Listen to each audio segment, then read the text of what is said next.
자, 그리고 오늘 국민의힘 2차 경선의 하이라이트가 준비되어 있습니다. 저희 채널 A에서 준비하고 있는데요. 오늘, 내일 이틀 동안 진행되는 후보들의 1대1 맞수 토론. 이게 정말 절정이 될 것으로 예상이 됩니다. 어제 각자 맞붙을 상대를 서로 직접 지목했죠. 자, 그런데 한동훈 후보와 홍준표 후보는 서로를 함께 지목해서 눈길을 끌었습니다. 홍준표 후보님 모시겠습니다.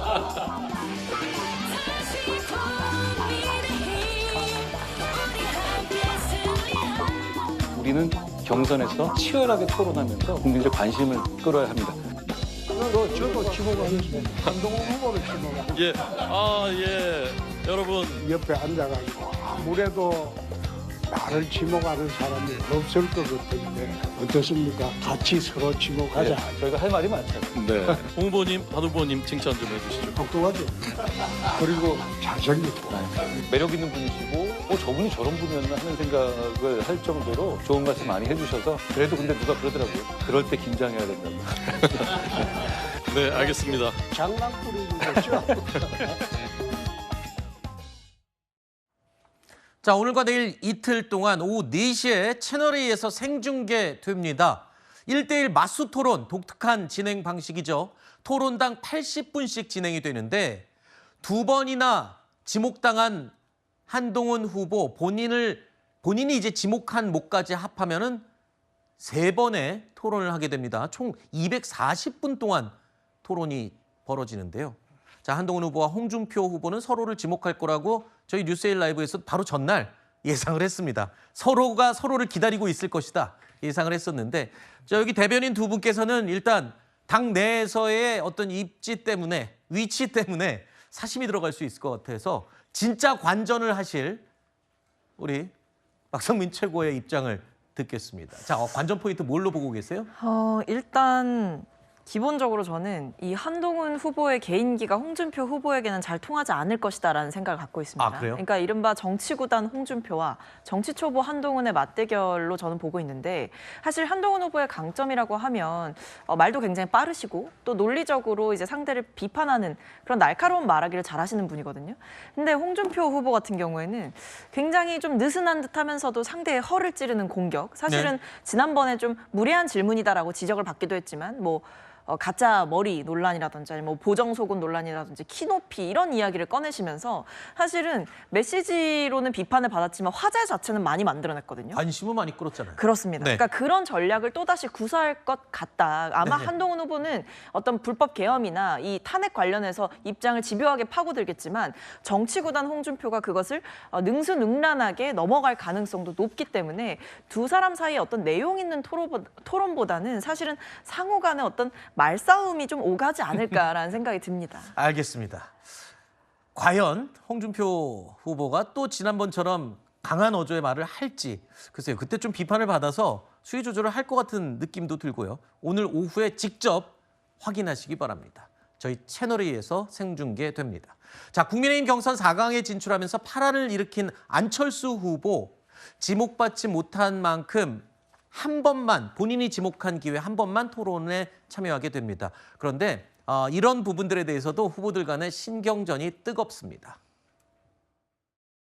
저는 김문수 후보님 지목하겠습니다. 지난번 1차 토론 때 그 시간이 너무 짧았습니다. 그걸 제대로 좀 완성하고 국민들께도 알려드릴 그런 필요가 있다. 김 후보님 그 뒤에 AI 공부 좀 더 하셨습니까? AI 공부 지금부터 많이 하도록 하고 또 그날 토론에서도 안철수 후보님께 많이 배우겠습니다. 안철수 후보님은 의사인데도 불구하고 의사를 안 하시고 또 안내부를 상설하시고 또 안내부를 안 하시고 또 정치도 하세요. 앞으로 또 무엇을 더 하실까? 김문수 후보가 안철수 후보에게 덕담을 건넨 건데요. 분명 칭찬이긴 칭찬인데 또 잘 들어보면 칭찬 같지 않은 미묘함이 느껴집니다. 정치인들의 말은 다시 한번 생각해보거나 아니면 돌아서서 느낌이 좀 달라지거나 이런 경우가 많습니다. 어쨌든 이번 국민의힘 경선의 분수령이 될 맞수 토론, 저희 오늘과 내일 채널A의 오후 4시부터 직접 확인하시기 바랍니다. 자, 국민의힘 경선 레이스가 재편되면서 후보들의 새 몰이도 본격화되고 있습니다. 특히 지지층의 표심을 흡수하기 위한 1차 경선에서 탈락한 후보들을 누가 모셔가느냐도 굉장히 뜨거운 경쟁입니다. 연락 다 하고 있고 나경원 후보는 지금 문자를 드렸고 아직까지 통화는 못했어요. 저는 다 전화 드리고 위로의 말씀을 드렸습니다. 굳이 표를 달라 그러진 않았습니다. 저 한동훈과 양향자는 함께 이 나라를 바꾸기로 했습니다. 혁신적인 보수 정당이 필요하고 거기에 가장 맞는 후보가 우리 한동훈 후보님이고 지금 낙선에서 마음 상해 있었는데 지금 제가 이야기하는 게 그게 예의가 아니죠. 자, 4강전에 오르지 못한 양향자 전 의원 가장 먼저 한동훈 후보를 지지하겠다라고 손을 잡았습니다. 자, 그런데 유정복 후보, 이철우 후보는요, 중립을 선언한 것으로 알려지고 있고요. 그렇다면 남아있는 한 사람, 나경원 의원이 어떻게 마음의 선택을 하느냐인데, 자, 그러면 균형을 맞추기 위해서는 나경원 의원 어느 쪽의 지지를 선언하는 게 맞다고 보십니까, 대변인님, 정 대변인님? 근데 맞다 틀리다가 아니라 나경원 후보를 지지했던 사람들은 기본적으로 나경원 후보가 내세웠던 정치적 철학과 비전 이런 부분에 공감했을 분들이기 때문에 현실적으로 봤을 때는 탄핵에 반대했었던 그런 목소리를 크게 냈었던 김문수 후보나 홍준표 후보에게 갈 가능성이 크겠죠. 그리고 그 전에도 김문수 후보와는 함께 햄버거를 먹는 연출도 하기도 했었는데 그 나경원 후보 입장에서는 지금 굉장히 그 패배의 충격이 클 것 같아요. 왜냐하면 많은 사람들이 나경원 후보가 4강 안에 들어갈 것이라고 예상했기 때문에 그런 마음을 추스린 후에 제가 생각하기에는 특정 후보를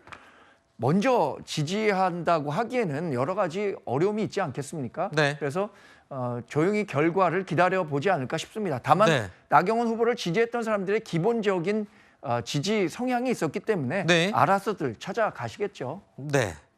일단 이철우 지사 같은 경우는 SNS에 중립을 선언을 했고, 유정복 시장 같은 경우에는 밝히지 않았어요. 그래서 중립으로 일단 제가 분류를 하긴 했는데, 아마 다른 후보들 입장에서 4명도 아직 혼란스러울 것 같아요.